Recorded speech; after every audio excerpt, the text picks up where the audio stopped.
Ok, listo. Entonces te decía que el corazón es un órgano que actúa como una bomba que impulsa la sangre por todo el organismo y permite que el oxígeno y los nutrientes lleguen a diferentes órganos y tejidos. Permite que el oxígeno y los nutrientes lleguen a diferentes órganos y tejidos.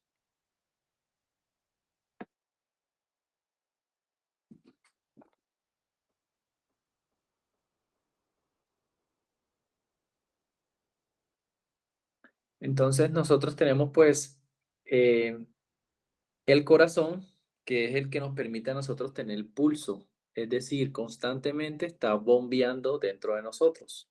Ese corazón cada vez que bombea está impulsando sangre por todos los tejidos y es lo que hace que a través de la sangre lleguen nutrientes a los tejidos y estos no mueran.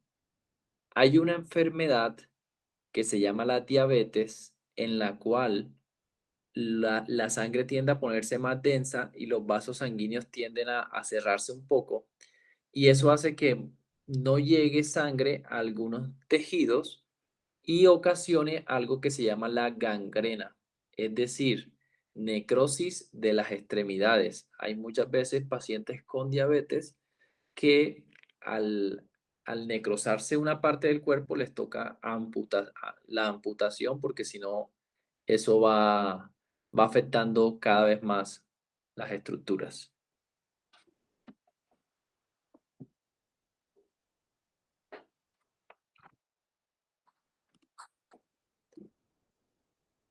Entonces, el corazón tiene tres capas principales.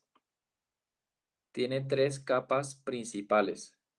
Empezando desde la más externa hacia la más interna, la capa más externa del corazón, la cual es fibrosa, se denomina pericardio. La capa más externa del corazón, la cual es fibrosa y lo protege, se llama pericardio.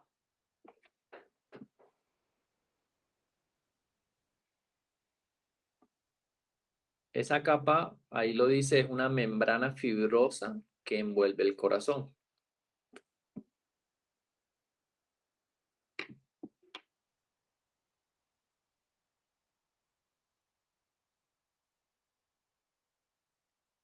Luego sigue una capa intermedia que se denomina miocardio. Mio quiere decir músculo. Siempre que escuchen la palabra mio, quiere decir músculo.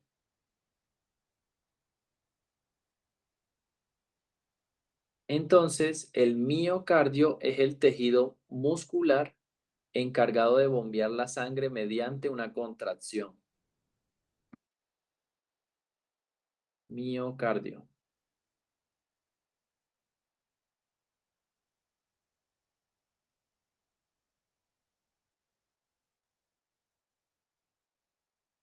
Cuando una persona le da un infarto en el corazón, ese infarto se denomina infarto de miocardio. Es decir, ese músculo o esas células musculares que están en el corazón empiezan a morirse, a necrosarse y por eso se denomina un infarto.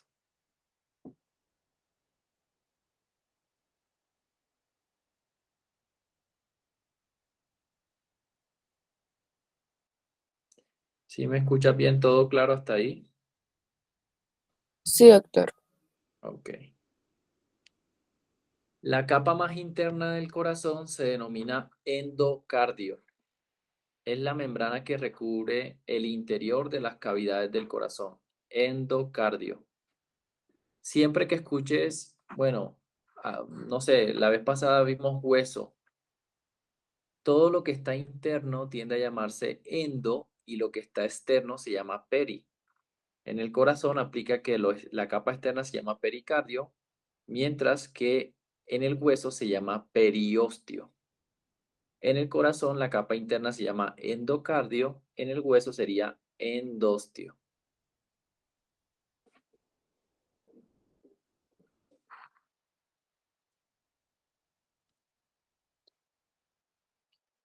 Entonces, el corazón está compuesto por, en total, por un total de 8, bueno, más que todo, está compuesta por 4 válvulas y 4 cavidades. 4 válvulas y 4 cavidades, que ahí están nombrados en la imagen.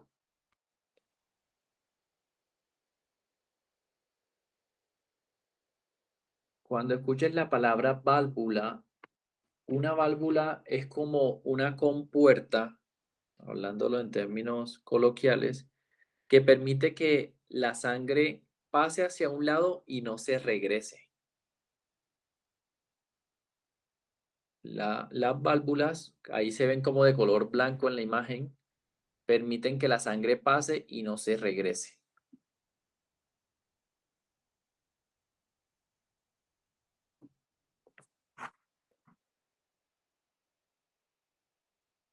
Mientras que las cavidades vienen siendo espacios, espacios o vacíos por los cuales viaja la sangre. Cavidades son espacios vacíos por los cuales viaja la sangre.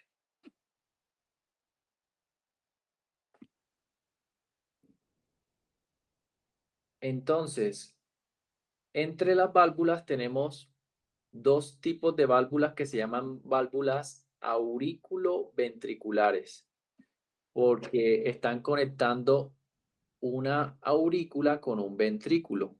Ahorita te lo explico un poquito más. Pero, por ejemplo, tenemos una válvula, la primera que se llama válvula tricúspide,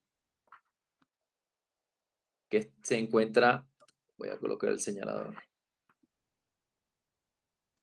que se encuentra acá abajo, válvula tricúspide. Está conectando una aurícula con un ventrículo.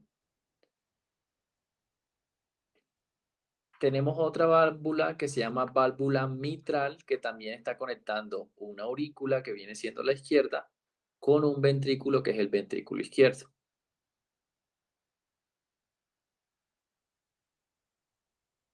Y tenemos otros dos tipos de válvula que son válvulas ventrículo arteriales, es decir, están conectando un ventrículo con un vaso sanguíneo. Por ejemplo, acá tenemos la válvula pulmonar, la cual está conectando al ventrículo derecho con la arteria pulmonar. Y tenemos también la válvula aórtica, la cual está conectando el ventrículo izquierdo con la arteria aorta, que ya tú la tuviste que haber visto en anatomía. Entonces, ahorita voy a explicarte cómo funciona el corazón. El principal ventrículo que expulsa la sangre hacia todo el cuerpo es el ventrículo izquierdo. Va a ser nuestro punto de partida. Entonces, el ventrículo izquierdo expulsa la sangre a través de la arteria aorta por todo nuestro cuerpo. Va a ir hacia las extremidades superiores, hacia las extremidades inferiores también. Y una vez llegue a las extremidades inferiores y superiores, vamos a encontrar un vaso sanguíneo de menor diámetro que se llaman los capilares. Toda esa sangre que expulsa la arteria a través de la arteria aorta viene siendo sangre arterial, es decir, una sangre rica en oxígeno. Llegan los nutrientes a los tejidos y en las extremidades los capilares van a transformar esa sangre, van a recoger los desechos y esa sangre se va a convertir en una sangre rica en dióxido de carbono, es decir, una sangre venosa. En otras palabras, la sangre que sale del corazón es arterial, mientras que la sangre que regresa al corazón es una sangre venosa. Entonces, esa sangre regresa al corazón por estas dos venas que se encuentran acá, una que se llama cava superior y la otra que se llama cava inferior. Una regresa la sangre de toda la extremidad superior, cráneo y demás, y la otra de las extremidades inferiores. Ambas ingresan al corazón a través de la aurícula derecha. Y esa sangre pasa por la válvula tricúspide y del ventrículo derecho va a pasar hacia la válvula pulmonar y va a irse a la arteria pulmonar. Esto es pregunta de parcial. La arteria pulmonar es la única arteria del cuerpo que transporta sangre venosa sí, la única arteria que transporta sangre venosa es la arteria pulmonar. Como su nombre lo dice, esa arteria transporta esa sangre hacia los pulmones.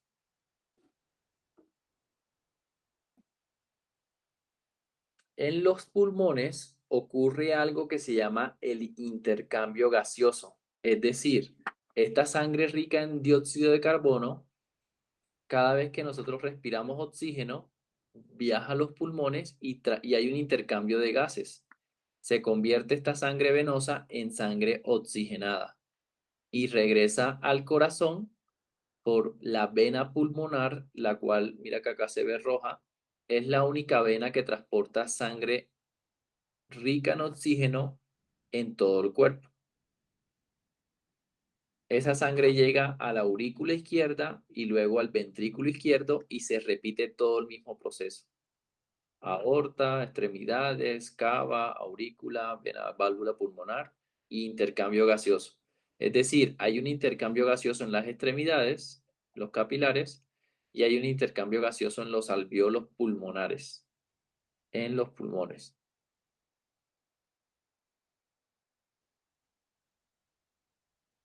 ¿Listo?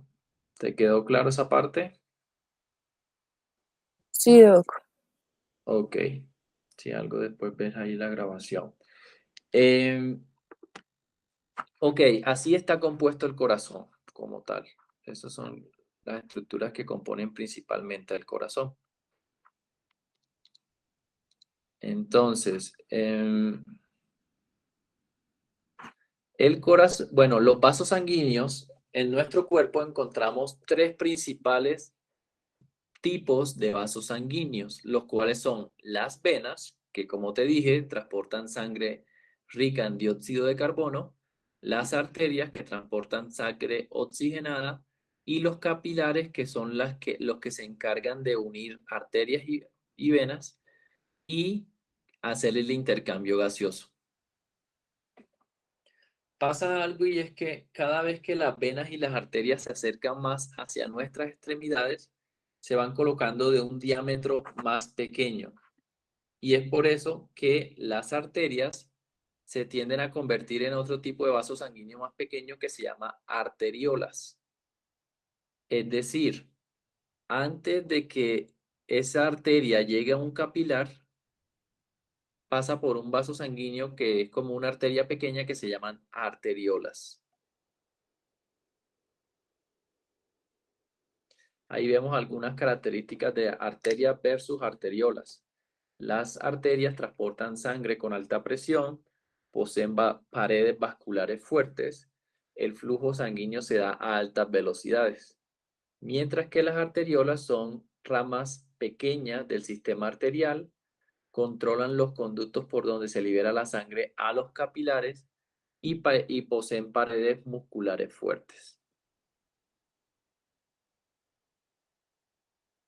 Diferencia entre una y otra.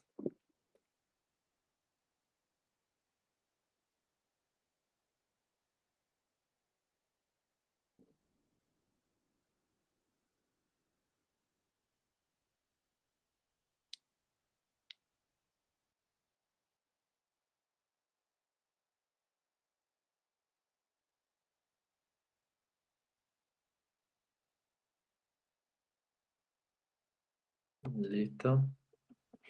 Voy a seguir. Las arterias se subdividen en arteriolas. Sí, tal cual. Ok, Las arterias se subdividen en arteriolas, mientras que las venas se subdividen en vénulas. Entonces, las capas de las arterias, bueno, las estructuras de las arterias, lo voy a tocar un poquito más adelante, pero te voy diciendo, normalmente una arteria tiene diferentes capas, es como un tubo que trae diferentes capas y está compuesto por, se pueden llamar capas o túnicas, es lo mismo. La túnica que se encuentra más interna de una arteria se denomina con ese nombre, túnica o capa interna. Luego le sigue una túnica media y por último una túnica externa. Entonces, si yo te pregunto cuáles son las tres capas de una arteria, tú me vas a decir túnica interna, túnica media y túnica externa. La túnica interna está compuesto por un tipo de células que se le denominan endotelio. Endotelio. Y no sé si recuerdas en histología, pero básicamente son un tipo de célula plano simple.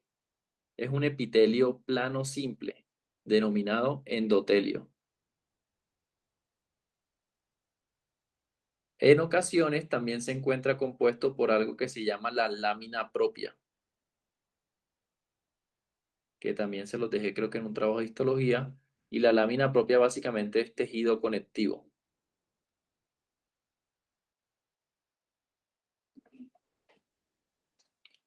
Luego sigue la túnica media, la cual está compuesta por tejido muscular. El tipo de tejido muscular por el cual está compuesto se llama músculo liso. Y tiene dos tipos de fibras, unas que se denominan longitudinales y otras que se denominan circulares.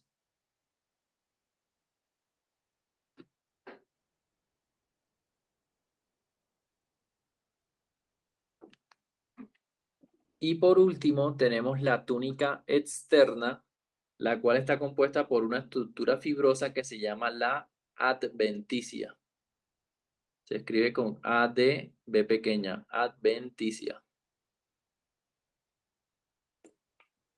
Está compuesto por tejido fibroso.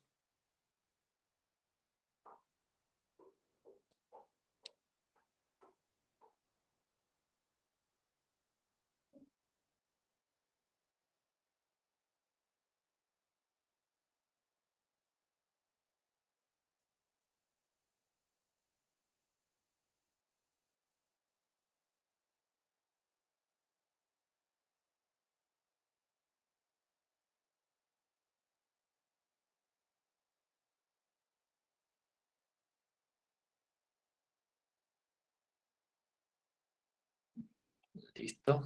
Voy a continuar.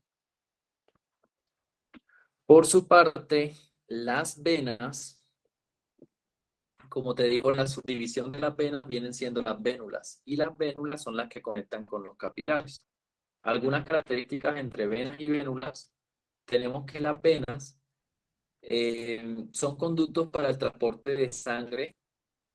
Debido a la baja presión, el sistema venoso y tiene paredes muy finas, no son tan gruesas y tiene una alta fuerza muscular. Si ves la imagen ahí donde aparece como una vena verde, las venas también en su interior tienden a tener válvulas. Profe, Básicamente, todavía nos ha pasado. ¿no se ha pasado? Donde dice No. vénulas, no. Ok, voy a esperar un momentico y me avisas cuando se pase.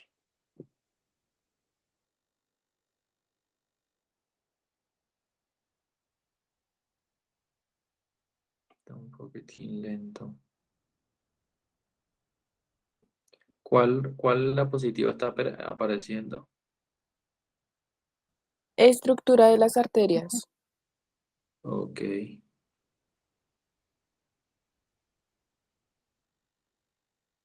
Un segundo. Listo, ya se cambió. Ok.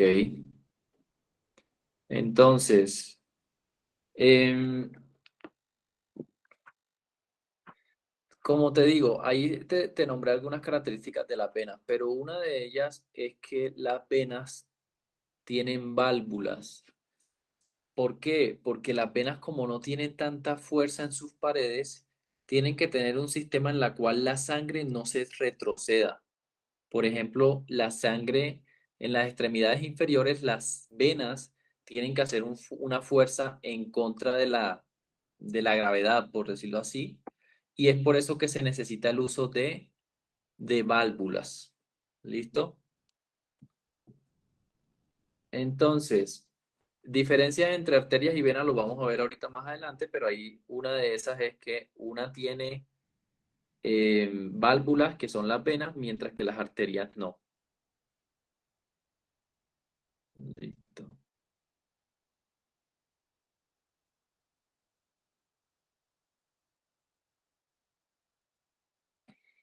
Ok.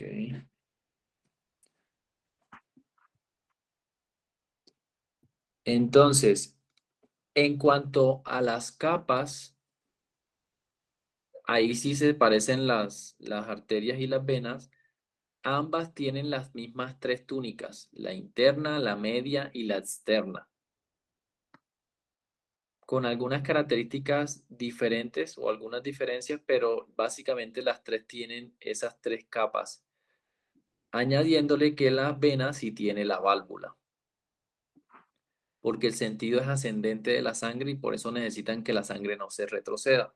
Aquí te doy una aplicación clínica. Las personas que tienen afectadas las válvulas de las venas tienden a experimentar dos cositas. Una que se llama las venas varices, que es acumulación de sangre en las venas y se tienden a ver esas venas en las piernas principalmente. O la otra también es que cuando están acumulando líquidos, no hay un adecuado retorno venoso, las personas tienden a inflamársele los pies y eso se llama como tromboflebitis, cuando hay obstrucción de las venas que no permiten ese retorno sanguíneo venoso. Tromboflebitis.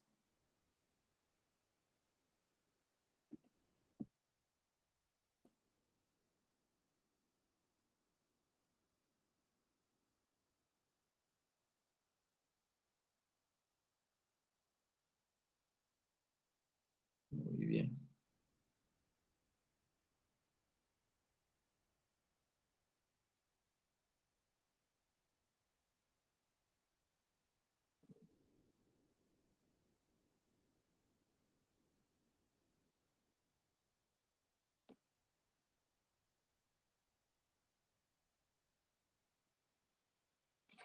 Listo, voy a continuar. Por otra parte, tenemos lo que son los capilares, que como te digo, los capilares son los encargados del intercambio de líquidos.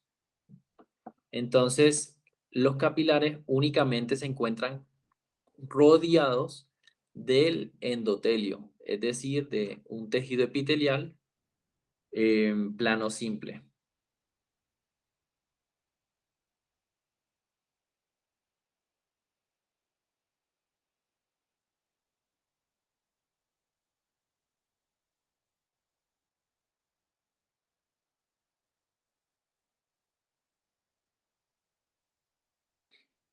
Las paredes de los capilares tienden a ser finas, poseen poros.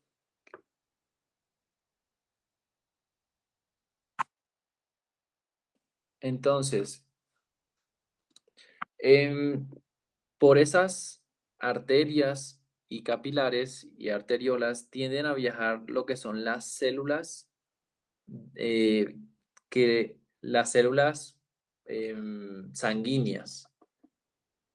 Las células sanguíneas existen de dos tipos principales.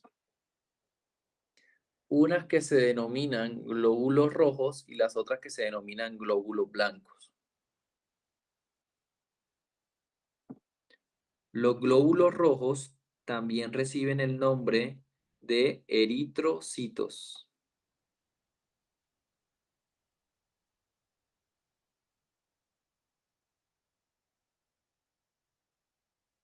mientras que los glóbulos blancos reciben el nombre de leucocitos.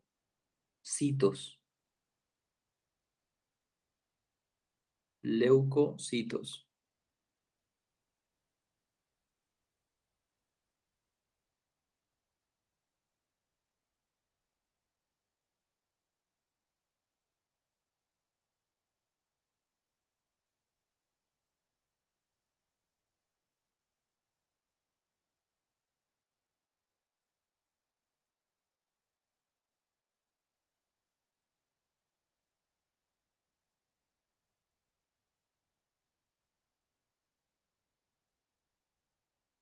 Listo. Te hago una pregunta. ¿En qué parte se producen esas células sanguíneas?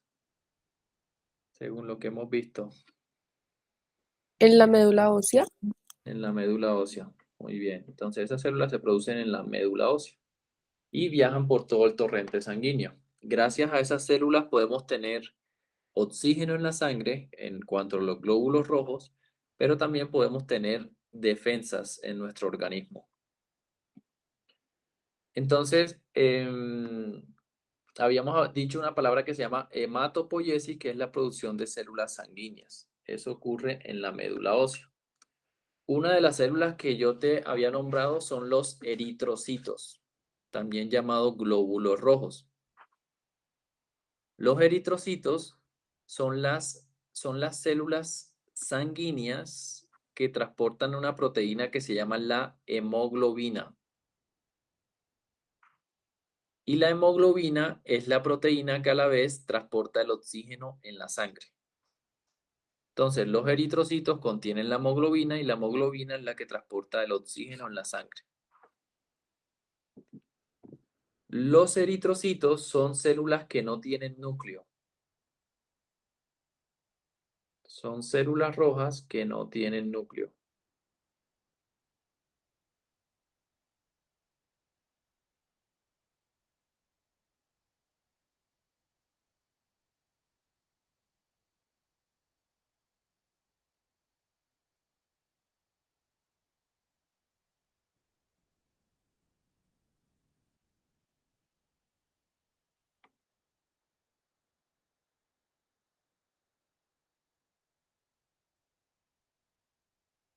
¿Listo?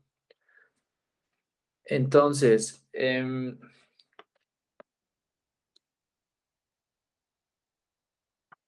estos eritrocitos, como te dije, se producen en la médula ósea. Teniendo varias transformaciones y van cambiando sus nombres hasta formarse lo que son los eritrocitos.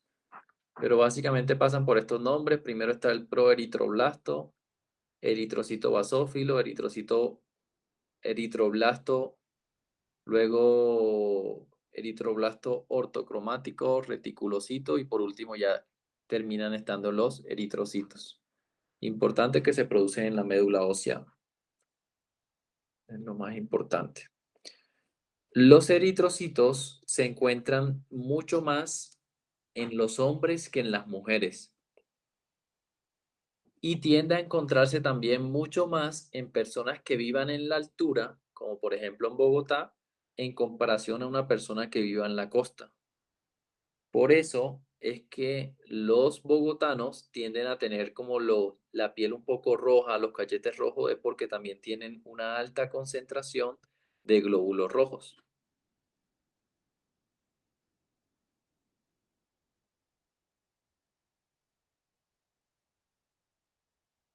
Y dependiendo de los glóbulos rojos, es que se produce la anemia. Sí, eso te lo voy a mostrar más adelante, pero básicamente es eso. Si una persona tiene anemia, quiere decir que tiene bajo número de glóbulos rojos o no está funcionando bien los glóbulos rojos. Entonces se mide más que todo por una hemoglobina baja. Normalmente, si tiene la hemoglobina baja, va a tener poco oxígeno en la sangre y va a tener poco oxígeno hacia los tejidos. Entonces tienden a ser pálidos, tener sueño, resequedad en la boca. Hay varias características de la anemia. Listo. Listo. Entonces, por otro lado, tenemos lo que son los leucocitos, también llamados glóbulos blancos. son los encargados del sistema de defensa de nuestro organismo. También se forman en la médula ósea y los principales de ellos son los que se nombran ahí, que están como en rojo, como que los cuales son los granulocitos,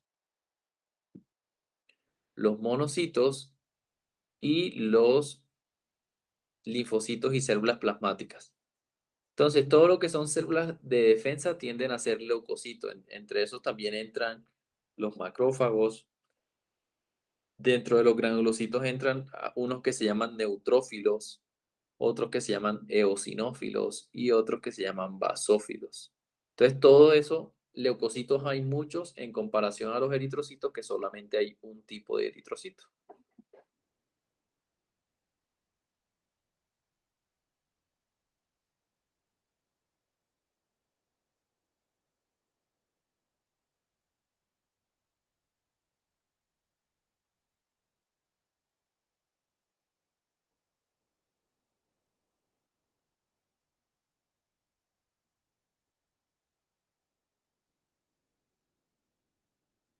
¿Listo?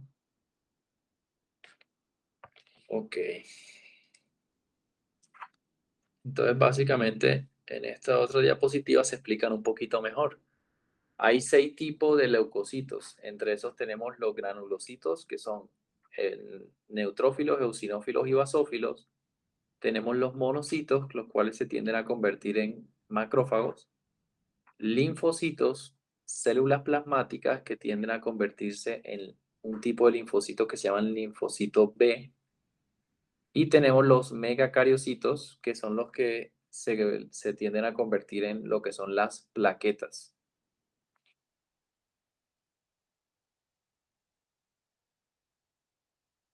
Plaquetas.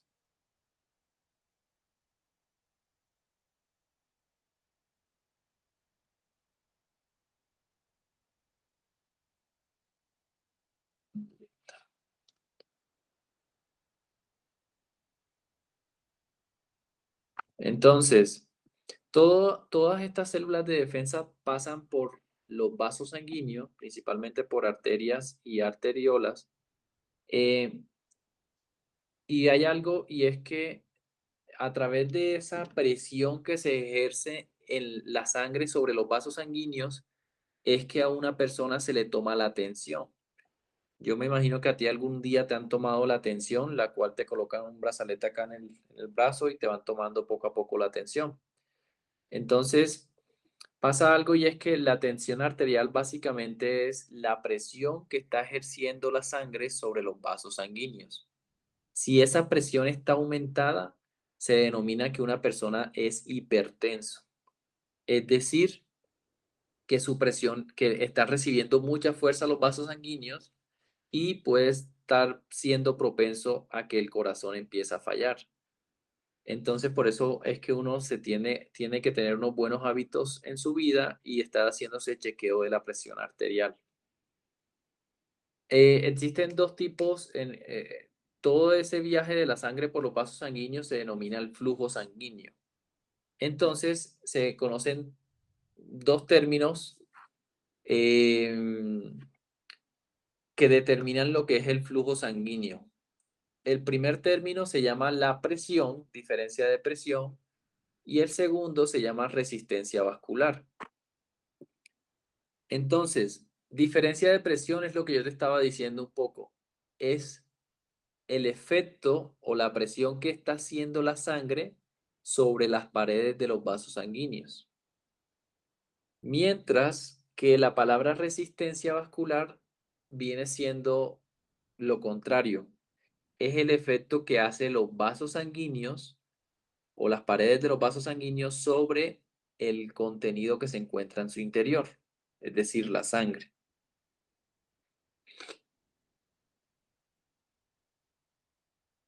Cuando estos dos se encuentran alterados o elevados, una persona tiende a ser hipertensa. Normalmente cuando a una persona se le toma la tensión arterial, arroja 2 valores, como por ejemplo 120/80, que es lo normal. El primer valor, que es el 120, quiere decir la presión que ejerce la sangre en la presión sistólica del corazón, es decir, cuando el corazón se contrae. Lo ideal es que esté en 120. Cuando una persona tiene esa presión sistólica mayor a 140, se considera un paciente hipertenso. Lo mismo pasa, bueno, el 80, que es lo normal, pero cuando está un poco más elevado tiende a estar por arriba de 90, es el otro valor que se conoce como presión diastólica.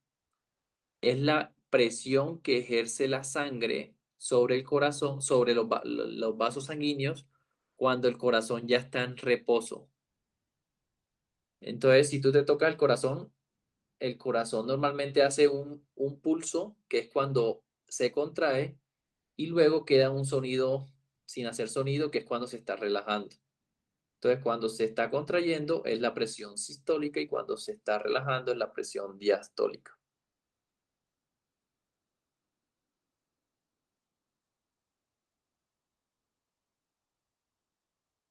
Muy bien.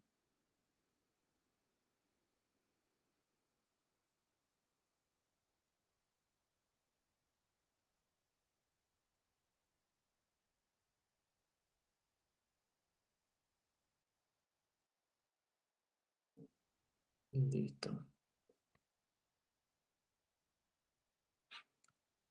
Entonces, tal cual en las próximas diapositivas está explicado lo que es la presión, lo que es la resistencia vascular y básicamente eh, la explicación de lo que vienen siendo las paredes de los vasos sanguíneos. Como yo te decía, está compuesto por tres capas que también se lo puedes encontrar con estos nombres, no sé si aparecen en la pantalla.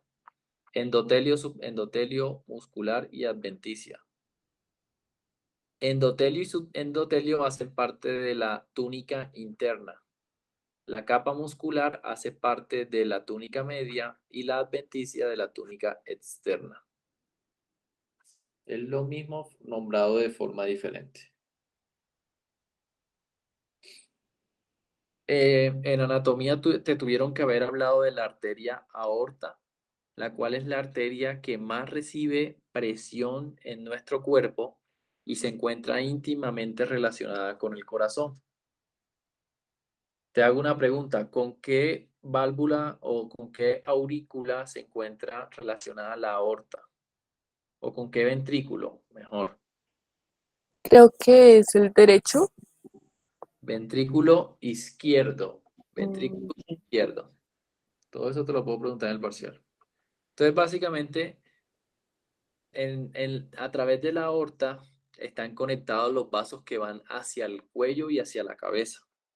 Uno de esos es el tronco braquicefálico, el cual está del lado derecho, y a partir de él se ramifican la arteria carótida, lo que es la carótida externa y la carótida interna.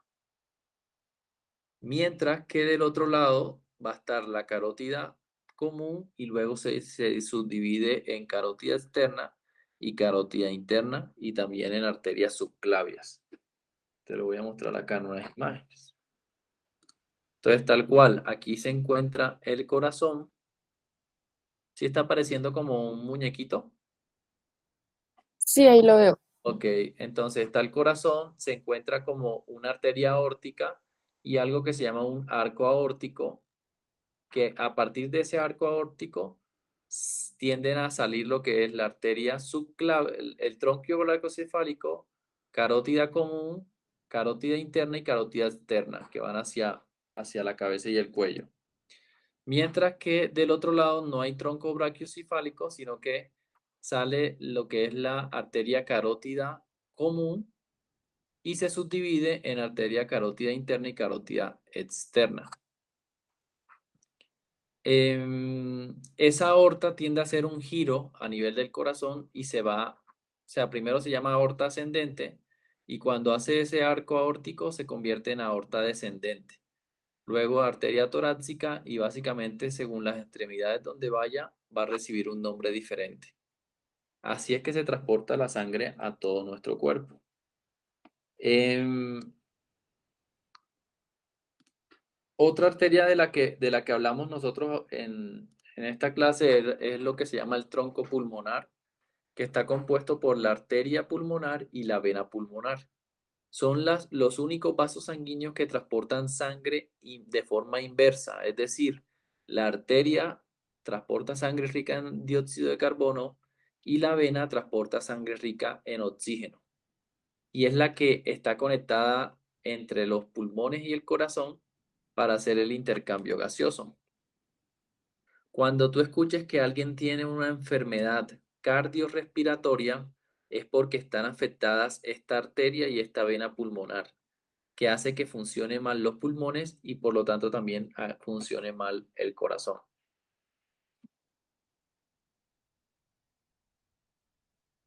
Esto no, las válvulas de las venas ya. Entonces, diferencia entre una arteria y una vena, principalmente tenemos que la arteria lleva flujo de sangre oxigenada, mientras que la vena lleva dióxido de carbono. La arteria tiene, bueno, tal cual, que la arteria lleva esa sangre oxigenada a los tejidos, mientras que la vena recoge los desechos de los tejidos y lo lleva de nuevo al corazón.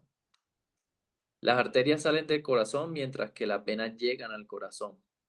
La presión sanguínea es fuerte y veloz, mientras que la presión sanguínea es débil y lenta en las venas. Los conductos no poseen válvulas, o sea, las arterias no poseen válvulas, mientras que las venas sí.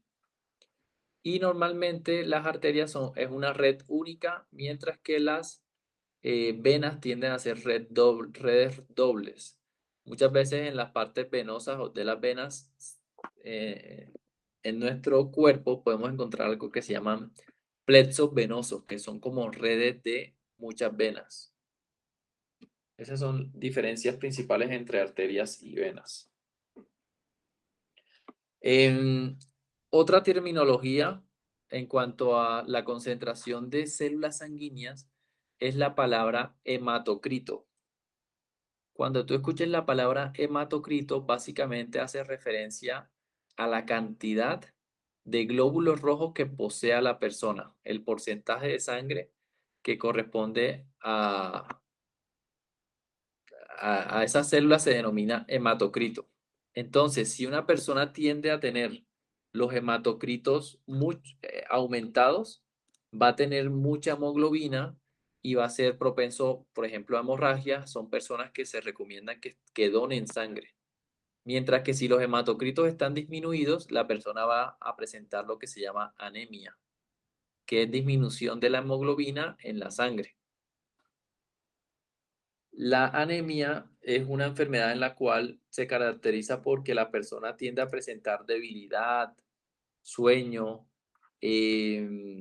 palidez. Son como los tres síntomas principales y tiende a tener su tratamiento para aumentar el nivel de hemoglobina en sangre.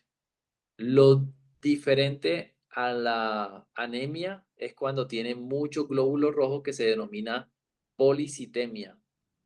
Es todo lo contrario, persona que tiende a tener muchos eritrocitos y se recomienda que sean personas que donen sangre para que se estabilice ese nivel en sangre.